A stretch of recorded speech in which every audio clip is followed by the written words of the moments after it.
অভিযানের আগেই আটকানো নিরাপত্তা ব্যবস্থা ওখানে পুলিশ ঘেরাটোপে রয়েছে। পুলিশ ঘেরাটোপে কেন থাকবে? ভারতীয় জনতা পার্টির সংস্কৃতিতে নেই কোনো জায়গায় কোনো ঝামেলা করার। পুলিশই তো বাধা দিয়েছিল, করতে দেয়নি। উত্তর পুলিশই দিতে পারবে, আমাদের কোনো ব্যাপার নেই। আমাদের যুব মোর্চার ছেলেরা শান্তিপূর্ণভাবেই হবে। এবং এর আগে 2020 সালে উত্তরকন্যা অভিযানে একটা ইনসিডেন্ট ঘটেছিল, তা আমি আশা করি এবারে কোনো ইনসিডেন্ট ঘটবে না।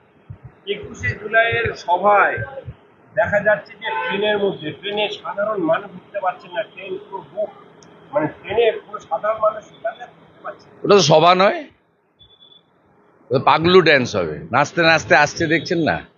জলঙ্গি থেকে বাসের ভিতরে নাচতে নাচতে আসছে, বাজনা বাজে। এটা কি সভা নাকি? এবং জোর করে আনা লোক, পুরুলিয়া থেকে যাদেরকে এনেছিল, আপনি সকাল থেকে দেখুন হাওড়া স্টেশনে সব ব্যাক করে গেছে। আরো হবে, ওই সুধাকরেরও হবে শিলিগুড়ি, ও গরু পাচারে যুক্ত, সবগুলোর হবে, এখানকার মুকেশেরও হবে।